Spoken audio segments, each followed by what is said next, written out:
meeting back to order and for the Pledge of Allegiance.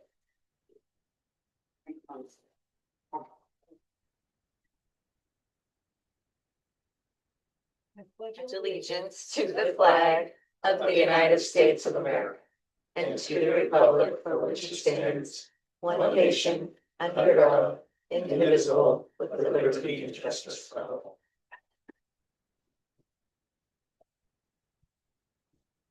All right, do we have any agenda revisions?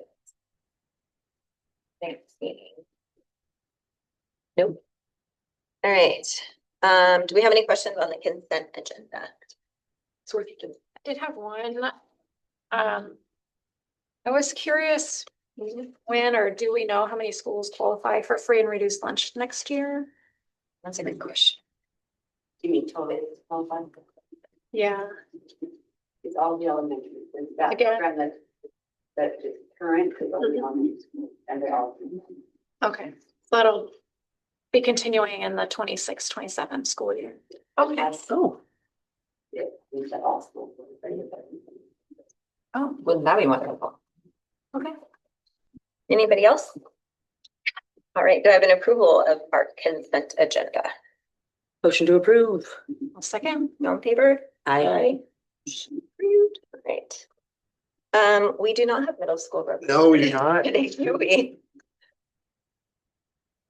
Right then. They let me know that they weren't gonna make it, Okay, so. all right. Busy It's a time. busy here. time. I would say busy time here for them. All right, next up, we're gonna discuss our superintendent goals for 26-27. Yep, so you have copies. I've made some revisions to the draft. I'll continue to work on that. Okay, So again, the idea is we're looking for SMART goals in these areas, specific criteria as much as possible. Could be a SMART goal and something that's quantifiable. Yep. Yep. Okay. all right. Next we've got our upcoming capital projects update. Yes. We're flying. You ready, Les? Sorry, Les, we're moving today.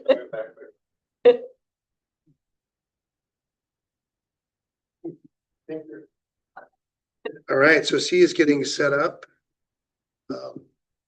So we are so thankful for all the projects we have completed. So this is the third and final year. We've done some major work. We're excited about the next 3 years, and Melissa's going to go over kind of like what we're wrapping up and then what we have planned for the next 3 years. Les Brown, Executive Director of Operations. That's his like new, That sounds we're fancy. going to eliminate technology operations and communications. Part of our resource organization. Less words. Less words. Oh, nice. Such a dad joke. Uh, Wow, that sounds like. I think my husband would say. Baseball. Okay.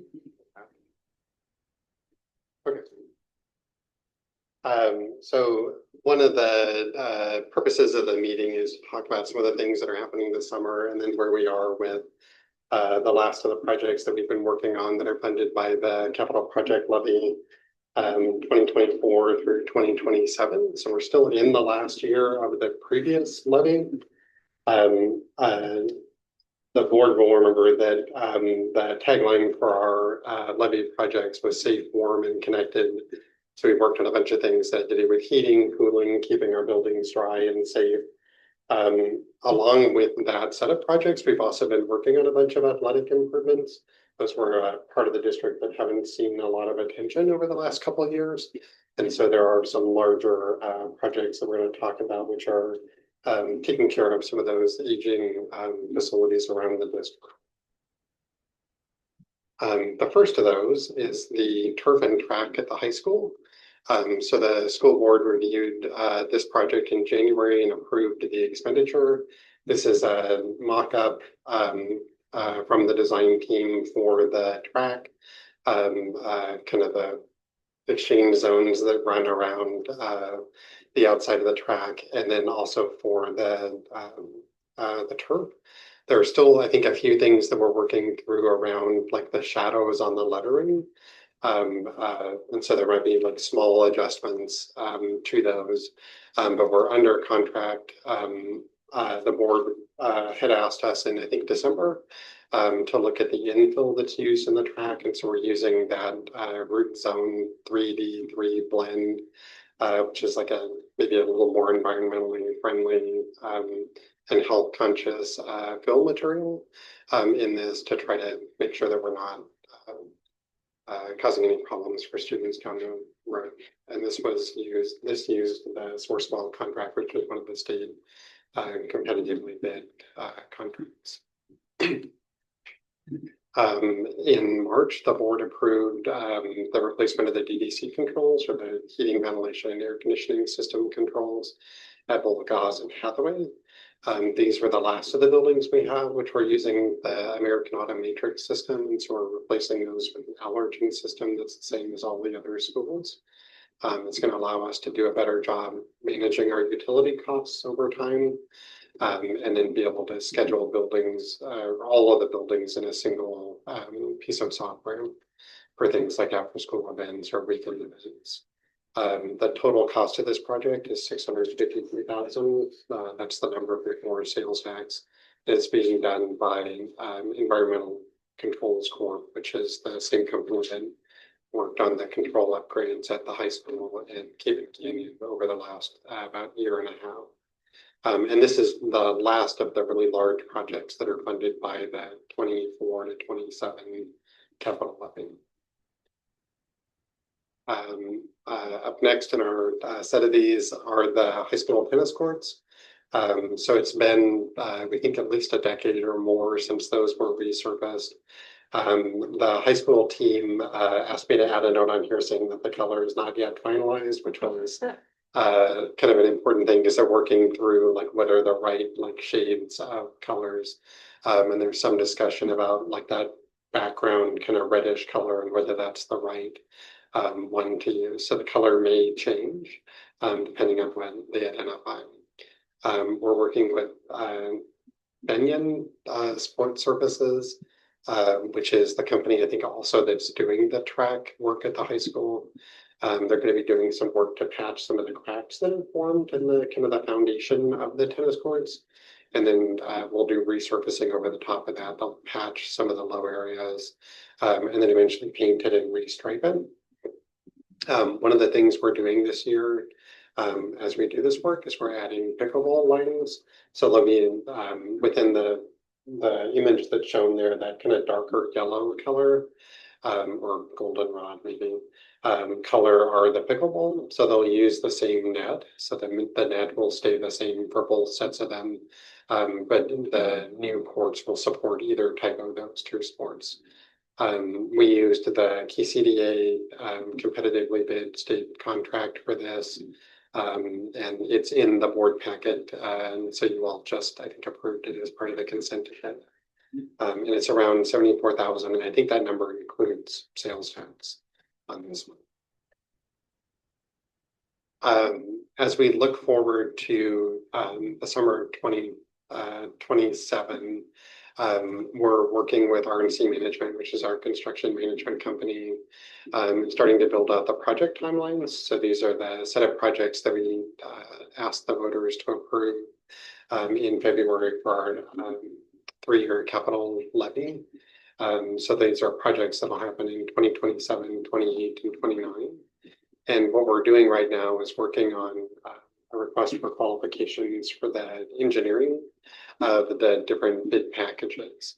So in the previous levy, we kept kind of running into timing issues with the procurement of some of these really large pieces of equipment. There's some really weird things happening globally that are impacting the lead time to buy really large things like boilers and air conditioners.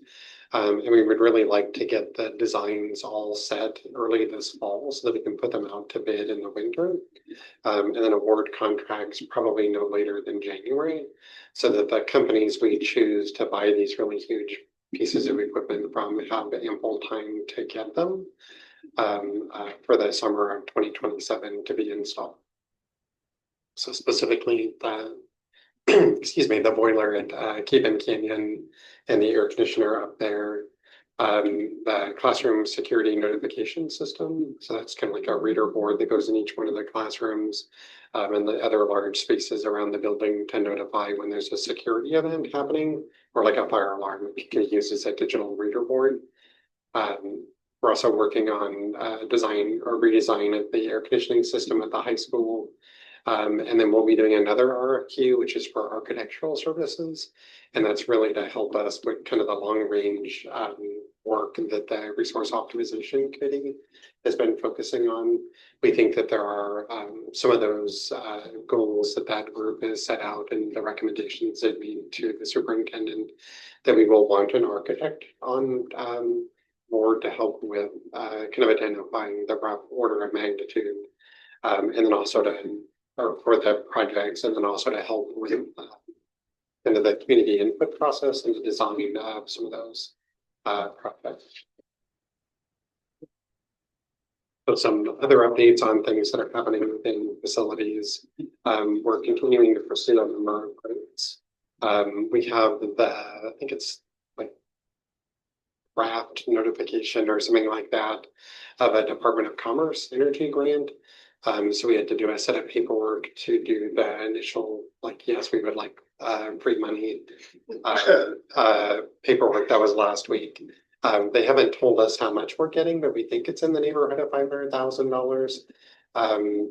It's largely due to the excellent work that Jessica Wiener does, trying to find these opportunities and then working with providers to fill out the paperwork. And this was something that she did last year, where it's taken them a pretty significant amount of time to let us know. And then they're going to really quickly turn around and say, like, is it done yet? And so we're working, so in addition to trying to get the grant put in place, we're also doing procurement work to be ready to spend the money once they get it. We anticipate that what it is, or the bulk, the very vast majority of the money is for the air conditioner at the high school. There's a couple smaller pieces that are in there, but that's like $400,000 up to $500,000. We are working on a grant package for an early learning grant, which would set us up to be able to offer either ECAP or other early learning providers at more of our schools.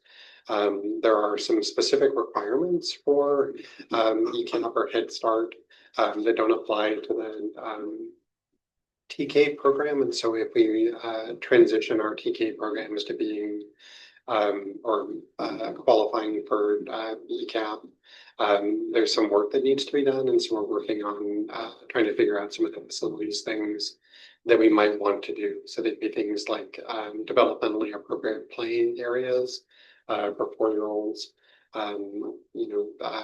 gated in areas where they can be outside with kind of a smaller number of staff supervising them. And then also potentially adding restrooms to classrooms to support not fully toilet trained early learners.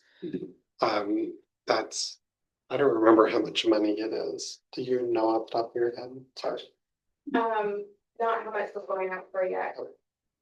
And then we're working with the city on a Department of Ecology grant that the city is interested in it to do some J Street improvements at the corner of 39th and J.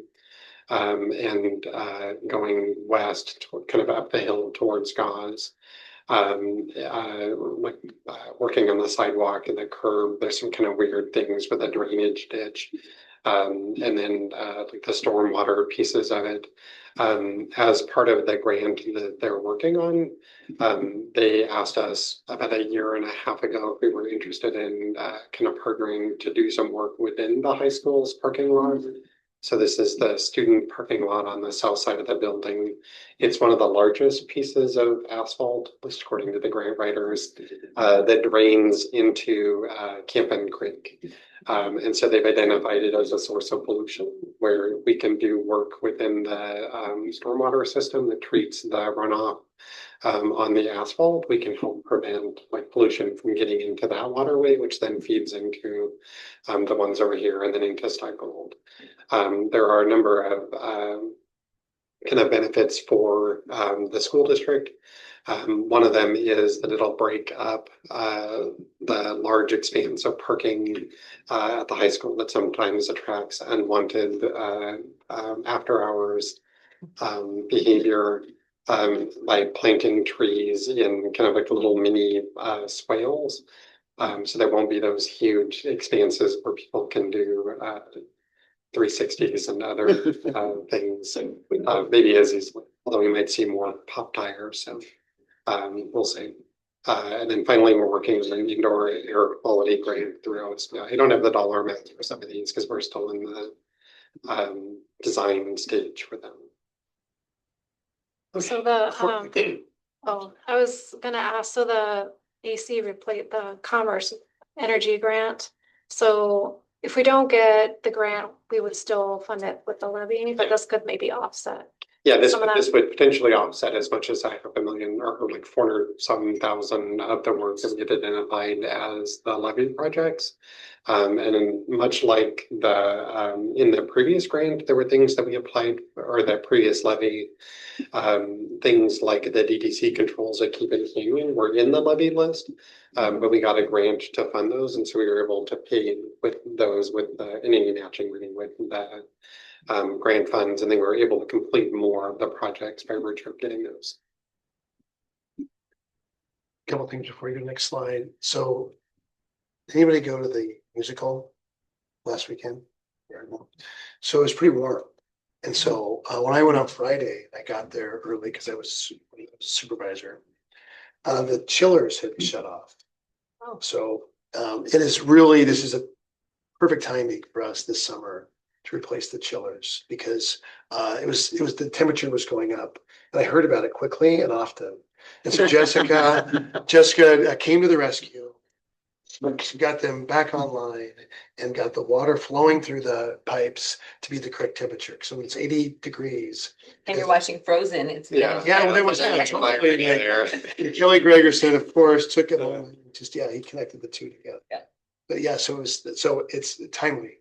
To the question about the early learning grant, so we went for a 2-year ask, and then knowing that we would be adjusting, right? This is the grant. Oh, no, the early learning is about the facilities, the playground. We also went out for Oh, that's right. the Thank you. grant, Yeah. the congressionally directed spending, and for a literacy program. Yeah, so thank you. There are a number of grants that we're seeking, and we're hoping that we can get, some cases, partial. Yeah. Right? And we're really careful if there's a matching component that we have the dollars budgeted for that. And then the last thing is you were talking about the parking lot at the high school. And now if you were to go by on your way home, you see that there's an additional gate. So we've added a gate. And we're not using that gate just yet, but we're going to be at some point closing both entrances and the bus lane because we have individuals who like to access the parking lot after hours. So we have community members who let us know that. So we have a gate now in place. We've got to do better. We got to make sure that we communicate out what the purpose of the gate is and when we're going to make it so it's shutting, because I think people might just drive through it or into it. So we got to make sure that it's very clear, especially at night, that there's a gate there. Yeah. So we got some coaching up we got to do, communicate with our families, with our students. For sure. And then also with the neighbors who live around the school. Yeah. It'll be very likely could be a situation where people's car is trapped inside Or big if trucks. they don't pay attention to the Yeah. new signage that's warning them that Okay. the custodian's gonna lock the gate. Okay. You know, so it'll just like, and I think we were really thoughtful about the way that we messaged around the closed campus. We know that this is going to be a big change to how we're managing the facility at the high school or the broader set of facilities at the high school. And so we've met with the high school staff to try to problem solve or predict what some of the problems are so that we can figure out like what do we make sure we do over the course of the next couple months before we even start using the gate so that people are aware and not caught off guard by the change. and they're not calling me at midnight going like, hey, my car's locked. Yeah. How do I get it out? Oh, you guys no longer have a fence, because I just drove Yeah, there. exactly. Yeah. Okay. Well, yeah, that were the. Yeah. So I think it's an example of like the listening tour that we had at the high school. We heard this concern. Sometimes it's not immediate, but we hear individuals. This is a reasonable adjustment. Because we do want to be able at different times to lock the parking lot up along with the bus lanes, and during athletic events, all sorts of people park in an area they're not supposed to park. Right. So when we have those two internal gates up and then these two external gates, that'll help us managing our assets. Yeah. So other projects, these are not necessarily levy funded ones, but significant work on both the softball and baseball fields at the high schools. So that, you know, the Diamond Dust and the board helped us buy last November, I think, which we put on to the infield, doing some extensive work to kind of rehabilitate the outfields, fix up things like the bases and some of the fencing. One of the things that we ran into that was kind of a complication for the baseball season was that when we started working on the dugouts to try to redo the roof, we discovered that they were significantly, you know, like damaged, you know, by the years of needing more attention than they got. And so our maintenance team tore down the covers off the top of each of the dugouts. And so we're working on a plan to add a roof back to them for, you know, like sun and rain, as well as the fly balls that might come in on the players when they're sitting.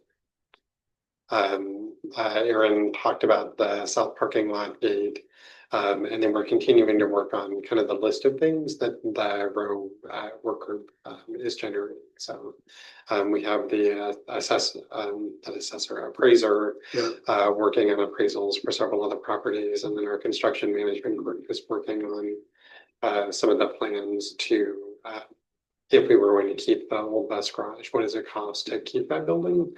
And then get it in a good enough shape that it'll continue to serve the district's uses. And that was my last slide. Questions? Thank you, Les. Isn't he excellent? He's great. My gosh, He's thorough. so Very much thorough. information. Thank you, Les. Very succinct. Sorry, I stole your thunder. Okay, that's not cool. Next up, we have our resource optimization work group. Superintendent recommendation to the board. Yes, so here you go. Here's a copy. You actually have access to this as well. So it's a hard copy.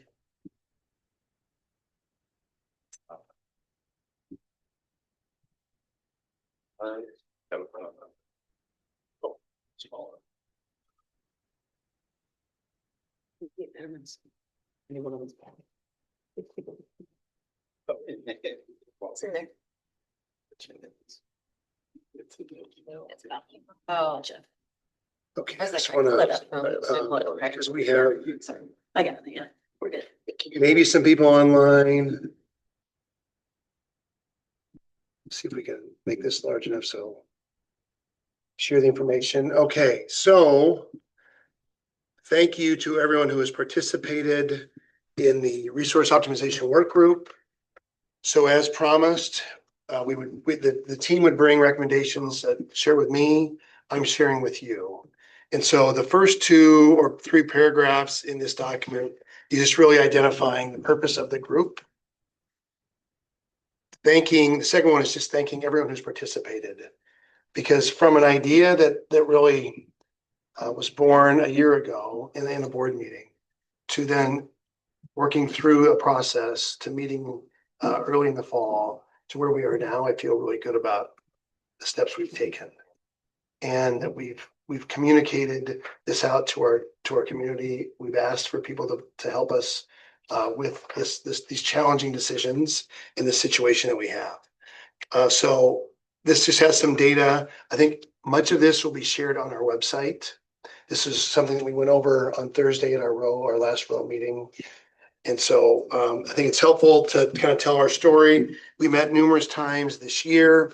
We toured 3 of our buildings. who's participated, school board members. We've had current staff members, parents and community members, and understanding that parents are community members and some of our staff members are community members. But the data, I didn't differentiate any of that. So this is just staff member to staff member, even though they might be living in the community and they might also be a parent of one of our students. So that just got too complicated for me. So you see, we had 41 people over the course of this year attend at least one of these meetings. There were individuals who I invited who never were able to make it. We had some people who showed up once. I think we had people who showed up at every meeting. So at our last meeting, we had a good turnout. I know that we've had some individuals who moved away, who let me know they moved away. In most cases, people would let me know if they couldn't make it. But you see, when you look at the staff members, that we had 21 total staff members. We did not have Cape, Jemtergard, or King Creek represented. So moving forward with Row, I think that's going to be important that we have every building represented. So one of the questions that was asked on Thursday is like, what's the magic number? How many community members, or how many, excuse me, Row members do we want? The more individuals you have, then it can be challenging in some cases to get to decisions. Although I don't want to leave anybody out. I don't want to have any group that's not represented. So I don't know off the top of my head what that exact number is. I have asked people that are interested to send me to complete a form that just identifies their interest. So different than what we've done this year is I'm hoping to have individuals let me know, and then we set who it is. And then we don't add people during the year unless there's a compelling reason to do that. Okay, and then how have we communicated this out? It's gone out in our community newsletters in the fall and the spring, multiple website updates, invitations to family messaging. Individuals that have been attending the meetings, I'm sure have been sharing information, and we've done 2 presentations. So the big idea here is that people aren't caught off guard with these recommendations, that we've attempted to include people in a variety of ways. Plus, we're going to be adding it to our website. So we have 3 subgroups. We have the innovative programs group, which Connor had a lot to do with facilitating those meetings. Looks like you guys are in it right now. My goodness, this is the first time we've had a situation like this. So that's great. I love it. So we have this group was looking at our current programs and maybe even discussing future programs that we could add that we currently don't have, strengthening our current programs. And even looking at programs that maybe haven't been beneficial, and maybe we stop accessing those programs or investing in those programs. So they looked at our choice transfer data, reviewed current program data, looked at the survey results that we've shared with our community over the last couple of years, and then identified enrollment and also what could attract families to this area. Is there something we could do? And this comes up every year. This comes up, especially when we're talking about families that choice out. And I just recently heard an idea like, what is the superintendent doing about this? Like, how do we attract more families that have children? And so when you think about by strengthening our programs, I think that's one thing that we can do. We know why families choice out. We have that information in the survey results. So it's clear to us why families are choosing to different programs. And so because they have that opportunity to do so. And so I think by us strengthening our current existing programs, that's one way that we can attract others back. But then it's also, I think, this idea that if families are making that choice, there's a reason they're making that choice. Right. And they get to Yeah. in this county. Like there's all sorts of different options for them. Okay, so recommendations, you see expand dual language to the middle school as we have currently, dual language at Hathaway, and we have up to 4th grade. Next year we'll have 5th graders, and then they'll be in middle school. So look to add a dual language program at middle school, continue to invest in preschool programs. And we're doing some work with our HiCap program, existing HiCap program that we'll be presenting to the board at our next board meeting. So specific details about that. And then continue to look at our core instruction, the curriculum that we have, updating our curriculum, moving more to experiences where students are, it's hands-on, students are more engaged. I think you've seen some of that already at the middle school with math. Even though it isn't necessarily project-based, I think we're seeing a much higher level of engagement. Okay, so we go to school consolidation overview. So that was another group that Shalice and I mainly were facilitating. And so we looked at our demographic study, which we did a demographic study as a result of this work. And we received that, I think, in January, February. We had that for the first time, compared the prototypical funding model to our school size. That was at one of our most recent meetings, looked at the cost per site and what we receive from the state and other funds and what we're spending. And then we toured Gauze, Hathaway, and Columbia River. So it wasn't at our last meeting, it was the previous meeting. We're at Hathaway and we presented, there's really 4 options that we feel, and we talked to, we were still broken out in our subgroups. Option 1 was close one of our elementary schools. Option 2 is to consolidate a middle school. So we have 4 elementary schools. We have 2 middle schools. So close an elementary school, consolidate the middle schools. And then option 3 was close an elementary school and consolidate the middle schools to do both of those. And really the idea was do them at the same time. We talked at different times about staggering. If we're going to do any closing a school or consolidating, do we stagger those? So option 4 was, are we comfortable with the way things are now? And what we've been doing for the last probably 6 or 7 years as far as our enrollment goes. And it was emphatically, no, we're not comfortable with the status quo. So appreciated that that was a collective response by those in the meeting. So with that being said, then really we're looking at the recommendation. So option 1 is to close one of the elementary schools. And we have a policy that the board did a first reading on that we're going to be discussing again later on this meeting around that process.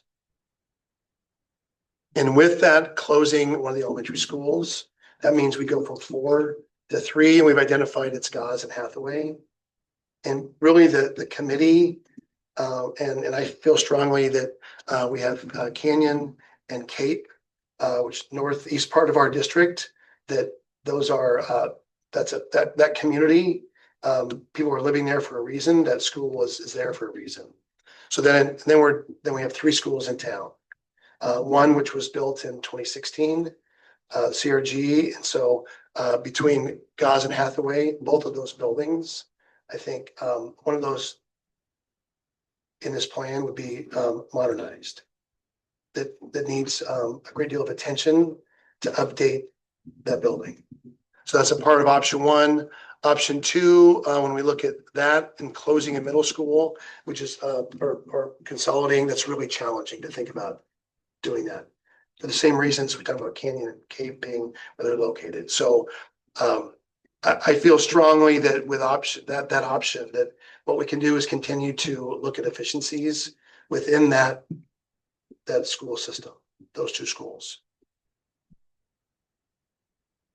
Okay, so it really is. And then we look at option 3. So I know there's a lot of text here in both of these. I think to summarize, we are looking at a situation where with declining enrollment and aging buildings, there's a way that we can be efficient and then update one of the buildings. And it doesn't have to just be one of the buildings, because as we look at all of our capital projects, we have a number of things that we've identified that we would benefit our buildings, which are going to support our students. Shalice, anything you want to add? No? Okay. Connor, anything you want to add to the first one? No. First group? Okay. So then we get to long range capital facilities planning. And so Les just kind of went over some of the projects that we've been working on. This group has been looking at all of our assets. I think that they've visited multiple sites. So we visited the bus barn, upriver, the acreage that's just north of our Cape Canyon property, and then just the 16 acres is just north of us here. This is the bus barn. That field trip, I think you learned a lot about that building, the purpose of that building. As we've mentioned before, that people, out of all of our properties, that's one that gets the most attention. In this community, the number of people have ideas for that property. And maybe they just don't know that we use it for storage, and it's very helpful for us at that location. So gathered a lot of information. We are currently getting, an appraiser is looking at those properties, and we don't have those results yet. So that's taking a little bit of time, but probably in the next month, I think we will have the appraiser's result, as well as when we look at, if we were to, for example, the bus barn, if we were to add, a new roof and siding, if we were to make some updates to that building, what would that cost us? Or what would it cost to replace that if we were to sell that property? Because we still need that amount of storage, or maybe a little bit less, but we still need storage. So the recommendations for this group is looking at all those properties, is to hold on to those properties this particular time. So is the assessor also going to provide costs to improve or repair, or just? The assessor won't provide that, but that's what, we have another organization company that's helping us. So the RNC is helping us determine what the cost is going to be, a rough order. To fix it. To, for example, so the bus barn to do the repairs that are needed. Yeah. For that structure. Yeah. Okay. So we're working on that, just as we're waiting for the accessories value.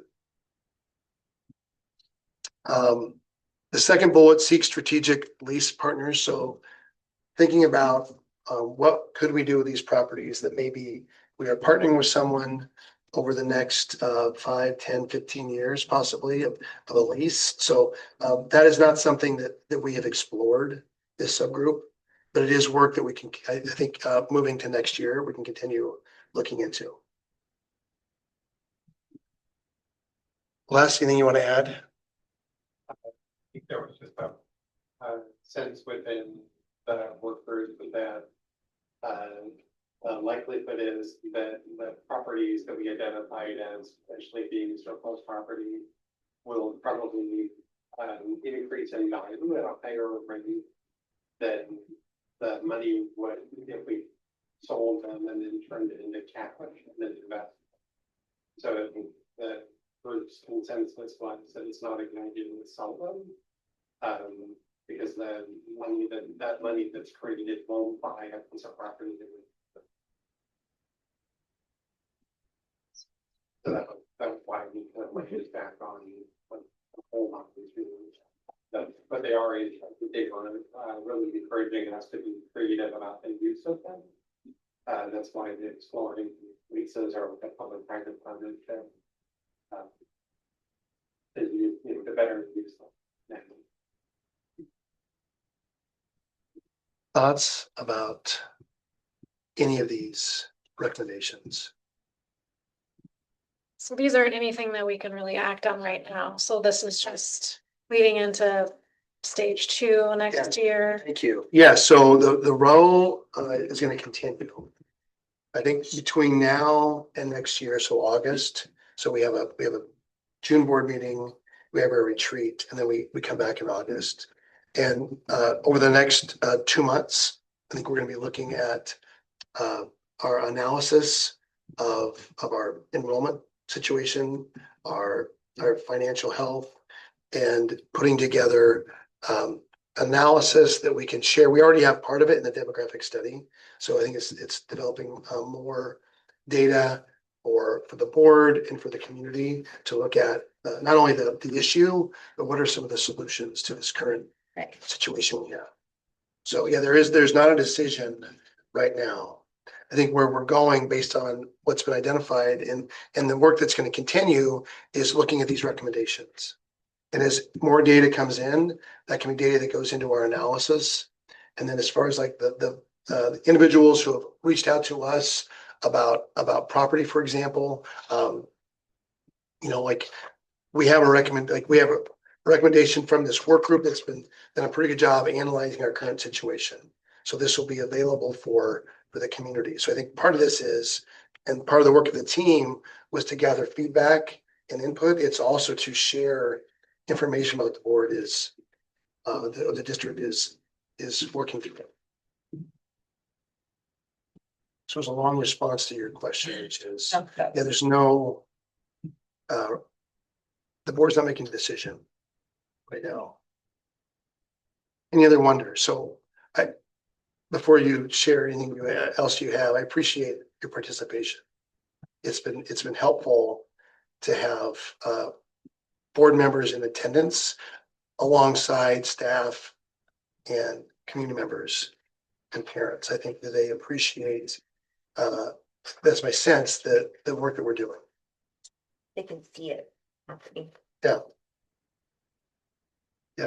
So by the end of by this time next year, we might have something we would actually I absolutely think so. vote on. Yep. Yeah. And probably I would think closer to like middle of the year. So, Okay. so January, We're gonna dig in fast. we're gonna dig in fast. Gotcha. Yep. Yep. Once And- we get that information, I feel like we're definitely to the next point where once we get this information, you guys are still getting, I feel like we could make better, like we Right. could make a decision. I think so too. I think having a document that's the analysis, which is Yeah. required, Yep. which is just we need to add some more data to. Yeah. And so I think that's gonna be very helpful to have in August. Yeah. And for the board to look at. And, you know, at this point, the demographic study, the next 10 years, we're gonna continue to see a decline. Which means an elementary school currently that has 225 students, and next year could have closer to 200 students. And then the next year could have close to 180. So like that's, and again, unless we see a drastic change in our enrollment, then I think that leads to a decision. As far as the property and the property value and what what we get back as far as the assessed value, I think that those are good recommendations as far as our current assets. Now, we do need if that is the case and we're looking at the bus barn, then like that'll be a decision that could happen, I think, in the fall as well. Regarding that particular site. So the goal is to get this information published on our website. The next probably couple of weeks. I think that seems reasonable if we have that available for our community. Okay. Right. Anybody else got anything on this one? All right. Say one thing. Thanks, Bill. You're a very active member of a lot of this here in the audience. So. Yes. We appreciate you. Yeah. One of the benefits to this work group that I really wasn't thinking was going to be so beneficial is just the connections we've made with our community. And knowing that we have some amazing individuals who are volunteering a lot of their time in support of this effort. And they have just really good background and some experience doing exactly what we're seeking. Because I would probably share I've been an educator for 32, 33 years. So that's what I've done. So to have community members who have experience in this work and can look at this data and Les's and Shalise and Connor who have participated in facilitating these conversations has been outstanding. All right, next up, we've got our proposals for actions. Do we have any citizen comments? No. Right, nope. All right, so first up, we've got our board meeting calendar for 26-27. Do we have any questions or comments? We have our new time. We do have a new time. Yay. Okay, starting in September, 5:30. I'm all for it. Anybody got anything on it? All right, I need to get an approval for this, correct? I'll move to approve. I'll second. All in favor? Aye. Approved. All right, next up, we've got our revised board meeting calendar for 25-26. I believe that was just that date change, right? It's just our next board meeting. Yeah. Yes. Questions, comments on that? I'll move to approve. Motion to approve. Second. All in favor? Uh, Aye. All right. Resolution 2025-2607, which is our WIAA enrollment. Do we have any questions, concern, comments on this one? Nope. Okay. Motion to approve? Move to approve. Or, I'll second. yes, I'll.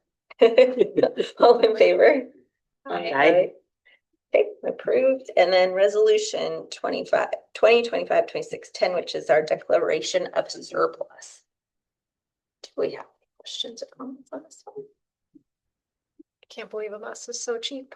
Yeah, no. I know, right? Like, really? Like, I was like, yeah, No wonder there's so many people living in them. There you go. touche. All right. So motion to approve. Declaration of surplus. I'll move to approve. I'll second. All in favor? Aye.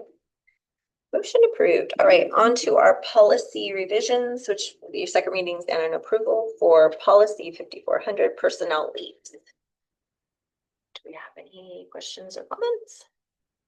No. Okay, so motion to approve. I motion we approve policy 54. I'll second. All in favor? Aye. Aye. Motion approved. Policy 6800, which is our safety operations and maintenance of property. Question. Do I have a motion to approve 6800? I motion we approve 6800. Second. All in favor? Aye. Sorry, guys. New policy 6883 is closing of school facilities. Do you have any questions on this one? No? Okay. Motion to approve policy 6883. I motion to approve policy 66883. I'll second. All in favor? Aye. Aye. Motion approved. All right, we've got our comments of board of director. Does somebody want to go first? I will go first. I don't really have a lot, just the stride went amazing as always. We had it's hundreds and hundreds of people there. Even when it was wet, everybody was smiling. Lots of our students beat the Docs this year, and it was pretty entertaining to see the kids chasing them and how excited they were. Other than that, awesome track season. Our middle school kids did phenomenal, as Mr. Hooper knows. His daughters did pretty awesome. It was first year JMS had that many students, I believe, and now we got first for boys, third for girls, and first overall. So good track season, and I know our high school is doing well as well. So looking forward to closing the end of this year. It's been a good year. Yes. All right, who's next? I mean, I'll go. We completed testing, I believe, at all the schools. Yeah. Which I know my kiddos were excited. I also appreciate how the teachers tried to give them a little breather with like an extra 5-minute recess or letting them walk for a little bit in the morning, because that is a lot of sitting. And then I don't know if it's district wide, but I do know for my third grader, she came home and they'd done an assessment on like their IXL progress of how much further did you go. And she was incredibly proud of the certificate she got, that she was a year and a month ahead of, I think it's from when they started. So just seeing her pumped up about that, and also really competitive to beat some of the kids that beat her next year, I think is a really, really cool little tool there. Nice. Yeah. Thanks, Gene. I'll jump in on the SBAC stuff. You're not quite done 8th grade math. Great, still going. Great. But everybody loves math, so they'll have this. Excited this year about it.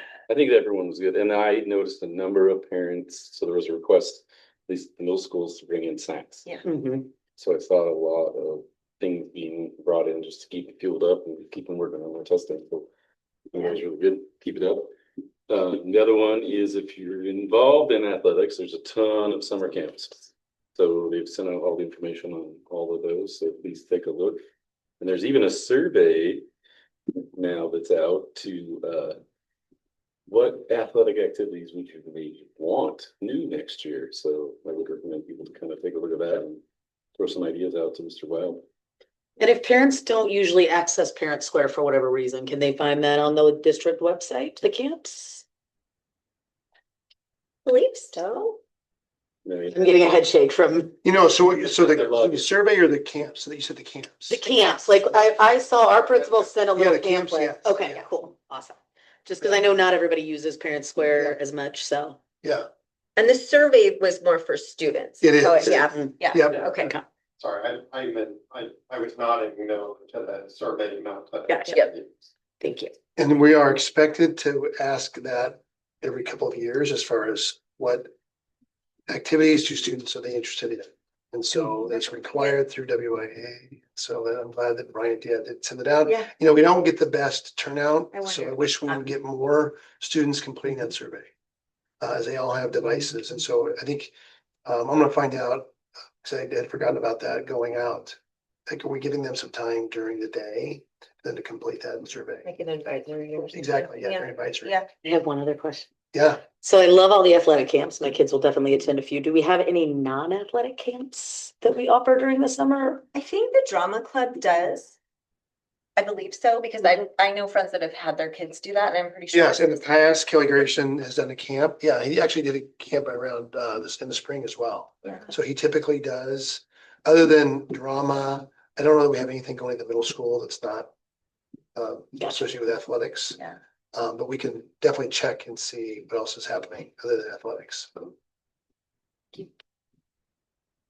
Are you done, Paul? Sorry, we all like jumped on top of I always the have questions about conversation. what you talk about. I like that I can get a conversation going, so thank you for making it a conversation and not a presentation. I think that happens We more do, often than not. we do that a lot, yeah. Paul took me on a tour last Thursday before the road meeting. It was, however they transitioned, but we went on a tour and I saw some of the properties. It was really helpful. And not to mention that it helped me find IQ. Credit union. But,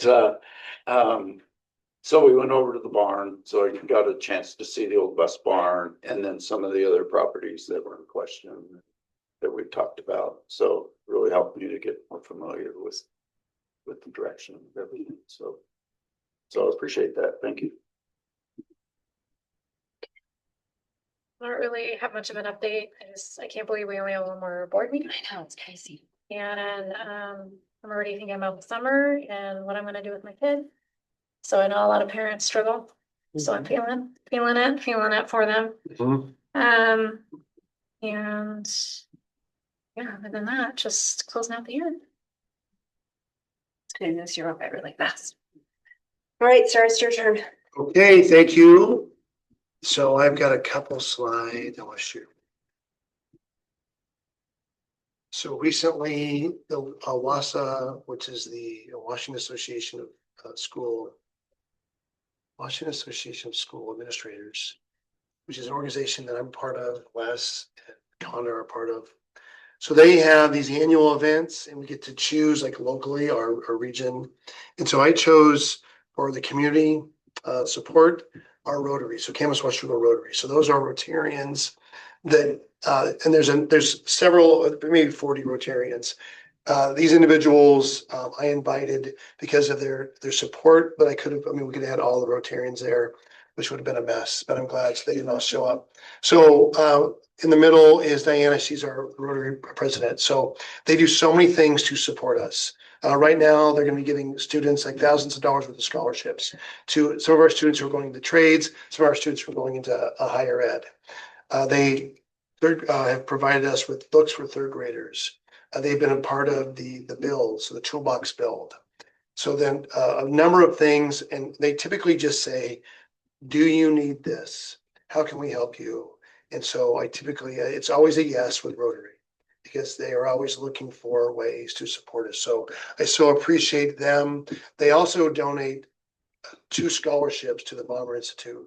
So 2 of our teachers and about an $8,000 each is the amount. So 2 of our teachers can participate in the Bomber Institute, which is the University of Oregon program. So just phenomenal what they do to support us as well as Camas School District. So last week we had a chance to recognize two of our teammates. So Brittany is the bottom picture. So Brittany Johnson is at Cumberland River Gorge. And so she's the booster president. And so she is recognized for all the work that she does and really the booster club. So they were, these two were recognized at the Learn Here event, which was in Vancouver. The teacher, the top left picture is Kenneth Kulk, who supports our students in the 18 to 22-year-old adult transition program. So Kenneth supports those students along with his teammates, which we have a couple paraeducators that work with those students who are housed in the Excelsior building, that spend a lot of time in the community as they're getting internship hours. So I really appreciate what Kenan has done with the team and supporting those students, not just in having those experiences, but like working on life skills. So he was recognized, and so I happened to be at that event, which was just phenomenal to see Kenneth. And Brittany wasn't there, but I will give her the plaque that she's gonna she would have received. And then that's all the individuals who were recognized last week. Brooke Trang is in this picture, and Brooke Trang right here. It's kind of hard to see Brooke, but she is a part of Read Northwest, which is a program that we have that Jane, you, and Sadie are reading buddies. Yeah. So Brooke is the director of Read Northwest, and she was recognized from the Battleground School District. So I'm not sure how many of you heard that our women's golf team won state last week. Yeah. So that was at a course in Chehalis, and they played that same course for districts that they played for state. That's our team. We have three golfers. She's a freshman. Yes, on the right, on and the freshman. yeah. So we have three golfers. So throughout the whole season, I think actually we had a fourth. You need four to have a team and to score Yeah. in league. And but most of this season we had three.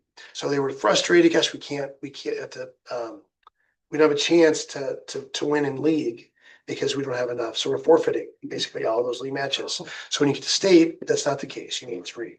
So we have three, and they played really well. So I happened to go, those are our coaches on the right, along with our champions are on the left. So I had a chance to go to the golf course. It was last Wednesday. And so I cleared my schedule, which I'm typically in buildings, but I wanted to see our boys compete. They were in Tumwater, which we had 4 boys who were competing. The second day, the only 2 made it. So I got to walk a couple holes with them. And then I finished watching our girls win the title. And so Sky Linden on the left, Sky is a senior. And so that's her putting. I think that was hole 15, the green for 15. And then Kira Newman is a freshman. And then Addie Paul is a sophomore. So next year she'll be a junior and Kira will be a sophomore. So pretty amazing to win state. You know, we don't do that all the time. So it's a big deal. So I was really proud of them for winning state. And so I was supposed to pick up the trophy. The trophy we now have. So I'll make sure you get a chance to see the trophy. Very cool. Which will probably be, it'll spend most of the year at Orchard Hills, which is one of our partners. That's where our girls practice. That's where our boys practice. So we're gonna let them have the trophy for a while because we really appreciate that partnership with them. I mean, it's like a block from high school. That's nice. It's a pretty sweet setup for them. I see those kids out there. I live on the golf course, and I will say they're very dedicated. Absolutely. I see those kids out there every single Yeah. day. They're Yeah. practicing. Yeah, That's so amazing. state champs. Yeah. So we recognize Sydney Peterson as our teacher of the year. So you may, if you participated at Hathaway with the BizTown mock interviews, so that was her and her partner Sarah put that together. So I got to drop off the cake last week at a staff meeting. So that's her team on the left, and that's her holding the cake. And so really appreciate her and how she goes about supporting our students. She's a great teammate.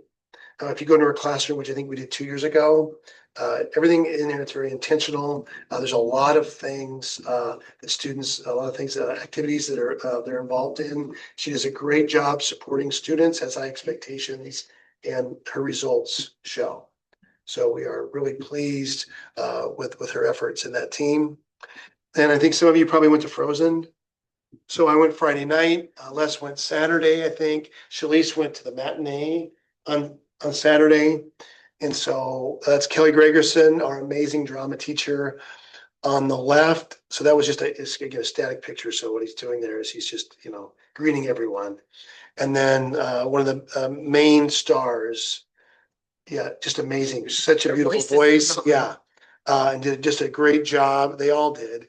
And then, if you ever wondered, like, well, how many people attend these events? So I think we had like almost close to 1,300 people participate. Shalice provided me this data. So within our ticket system. And so, and really, other than the matinee on the 16th, pretty good attendance. Almost all of them were above 200. And then they also hosted elementary students. So I'm not sure if any of your students They liked attended it. that. So during the day, about 800 students. So it holds around 400.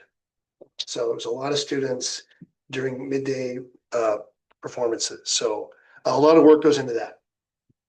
And I think Frozen is a very popular musical, clearly. So lots of fun there. And let's see, do I have anything else? Oh yeah, that's Awesome. the end. I love that part where they're all on stage. Yeah, Yeah. that's a lot of students. And then you already mentioned Jump to Guard, the success that Jump to Guard had. Those are the boys who got first. There's a trophy on the right. And so, yeah, proud of them and their efforts. We did some work to that track. And other than we have the track that needs to be repaired, it's lane 8.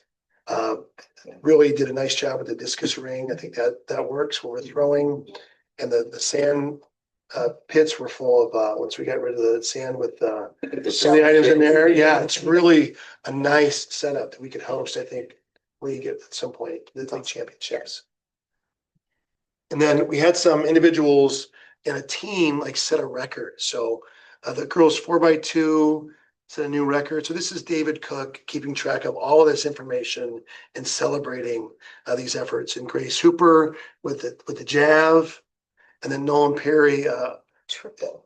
yeah, several records. So, Great record. so looking forward to those individuals going into high school and competing. So yeah, great job, a great season. Appreciate all they did. So this is just a little bit quick data. So maybe this is for Jim Cooper, who's not here, but really like to see He did. some of our athletic Yeah. numbers. Maybe that's why I did it. And so I just want to show you that in middle school, we actually had an increase. And you have access to this, so I know it's really kind of hard to look at, but we had an increase in participation. Part of that was because of Knowledge Bowl. We had huge numbers. Scott Rainey, what an amazing job. And we added boys soccer. So if we wouldn't have had the Knowledge Bowl increase and the soccer, we wouldn't have more participation this year than last year. Again, we have fewer students. There's still a big interest in participating in after school activities. So thank you, community, because that's all provided. The funding is provided by our community. So we really appreciate all the support we receive. And we look at boys versus girls. We got some work to do with recruiting girls, some of these activities. And then here's the high school. So it's a little bit different setup. It's by season. So the fall on the left is fall, in the middle is winter, and then spring. And so we've had fewer participate this year than last year. And you can look and see where there's been a decline and where there's been an increase. So similarly to recruiting more female athletes, that's something we can do better at, I think. And also one of the reasons we give out that survey is to see if we see the survey results and we see a bunch of students want to see bowling or some other activity, lacrosse possibly, then we look at how we can set that up, how we can afford to do something like that.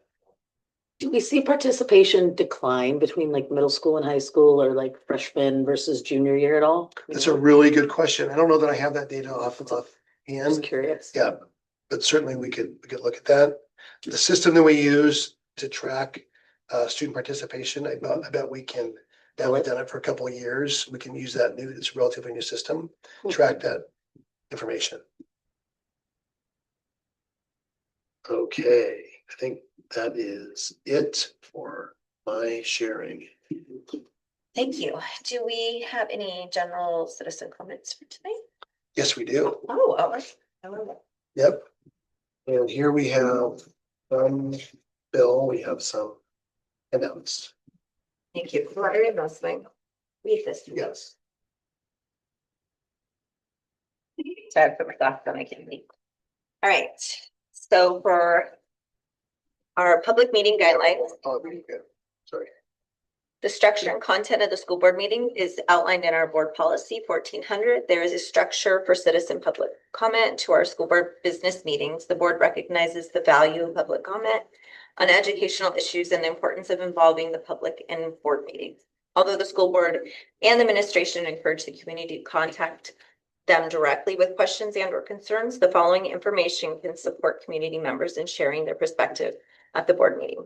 Our meeting structure is the board president or presiding officer runs the meeting.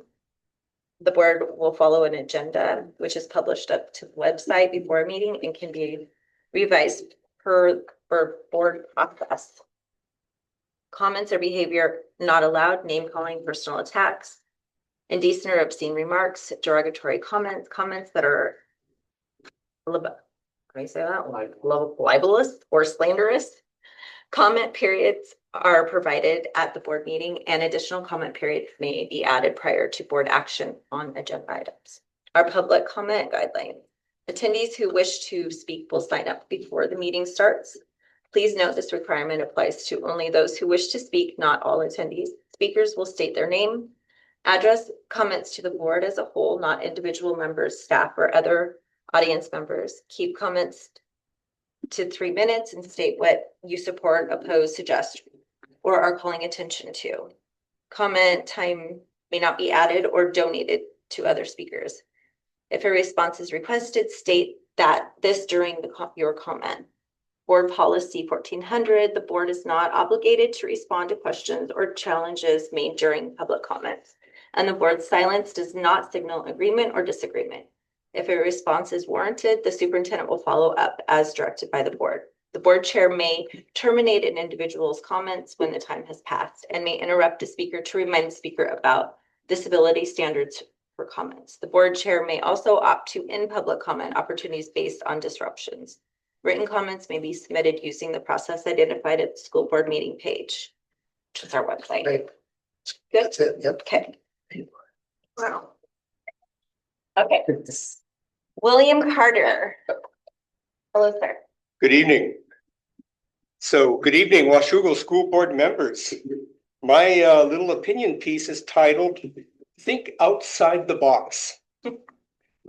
Some of what I'm going to say was stated at the Thursday meeting we had at our last research operations workshop, but a couple of the board members were not there, so this will be maybe a little bit new for you. I want to take the liberty of speaking for other members of the research optimization work groups and to say that we are grateful for this opportunity to be part of the school district's optimization activities. We have to think ahead. The Washougal School District is in the enviable position of possessing some very valuable properties, which will surely increase in value. These are we've talked about these, the East Street old bus barn lots, Curve property, Cape Horn school properties, and I'm going to add Hawthorne to this. My focus tonight is more centered on the East Street old bus barn lot situation, and you have a handout there. There is the second page or the last page, one has 3 pages, talks about a change to the comprehensive plan, which I highlighted. The focus is on the old bus barn lot situation on which that awful building there is used as general storage for the district. And that storage is having babies, it turns out. As you probably know, that property, it's really 4 contiguous properties and has the comprehensive plan designation, general commercial, which allows the most intensive business activities. And Clark County is currently in the middle of a major comprehensive plan update, which I've highlighted on that last page in yellow. And that would allow mixed use, commercial and residential to help meet mandated housing targets which are in the general commercial designation. Both the Hathaway School and the current bus barn storage facility on East Street are close to the new Washougal Town Center being planned for the Pendleton property. And apparently the new town center has a sizable housing component, but we don't know what that is or what the mix is, but there is housing involved. And I think it's going to have 3-bedroom apartments in it, trying to be family friendly, but we don't know yet. This means the centrally located bus barn, really those 4 parcels relatively close to the proposed town center, has value. And the current dilemma is the condition of the bus barn itself, which is fulfilling a needed usage for the school district. Some of our brainstorming has included possible uses for the property, keeping it in the school district's property holdings, especially since it's believed that they will increase in value. Now, just thinking out loud about leveraging that property, and by the way, those 4 parcels that you see on the plan on the first page, I believe the city of Washougal would be thrilled to have all 4 of those properties lots merged into one sizable property on that commercial street, including getting rid of that piddly little easement that's running through it, that's connecting a residential street that goes nowhere. So thinking out loud, there could be some kind of a clause that prohibits the school district from maybe directly competing with private business. So don't compete. If we were to enter into a partnership with a non-Washougal school district entity, consideration would have to be given that that the school district doesn't run afoul of some kind of conflict. Maybe there wouldn't be a conflict, perhaps a cooperation, a partnership agreement. We've talked about this before, that generates cash flow. Cash flow.